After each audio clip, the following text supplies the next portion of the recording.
இன்றைக்கி நம்ம ஃபார்மில் இருந்தே வந்து தூதுவளை இலைகளை வந்து கட் பண்ணி எடுக்க போகிறேன். ஸோ இப்போதைக்கு செடி இப்படி இருக்குது, நல்லா வந்து சூப்பராக க்ரோத்திங் இருக்குது. இந்த இலை வந்து துவையல் அரைச்சோ இல்லை சூப் வச்சோ நம்ம சாப்பிட்டோம்னா நீண்ட நாள் சளி இரும்பல் எல்லா தொல்லையும் வந்து போயிடும். நெஞ்சு சளி ரொம்ப நாளாக அடைஞ்சிக்கிட்டு இருக்குது, வரவே மாட்டேங்குது வெளியே அப்படின்றவங்க, என்ன மெடிசன் போட்டாலும் சரியாகலை அப்படின்றவங்க இந்த துவையலை வந்து சாப்பிட்டோம்னா ரொம்பவே சூப்பராக இருக்குங்க. இது வந்து ஆர்கானிக்காகவே வந்து நம்ம சாப்பிட்றது நம்ம கடவுள் கொடுத்த வரப்பிரசாதம் அப்படின்னு சொல்லலாம். நாட்டு மருந்துல முதல் இடம் பிடிச்சது இதுதாங்க. நம்ம வந்து இரும்பல் சளிக்கெல்லாம் தூதுவளை இலை. ஸோ டாக்டர் கன்சல்ட் படி நம்ம சாப்பிட்ணும் அப்படின்ற அவசியம் கூட கிடையாது இதில்.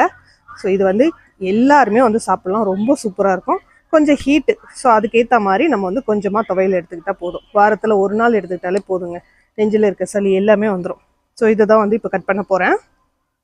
நம்மளுடைய ஃபார்ம்லேருந்தே கட் பண்ணி எடுக்கிறேன் ஆர்கானிக்காக. ஸோ இதோட துவையல் வீடியோலாம் வேணுன்றவங்க டிடி நேச்சரில் செக் பண்ணி பாருங்கள், அதில் போட்டிருப்பேன்.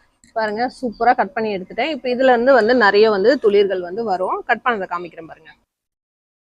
கட் பண்ண தூதுவளை இலைகள், கத்திரிக்காய், வெண்டைக்காய், பாவக்காய். ஸோ இதெல்லாம் வந்து நம்மளுடைய ஃபார்ம்ல ஹார்வெஸ்ட் பண்ணதுங்க. இன்னைக்கு ஹார்வெஸ்டிங்.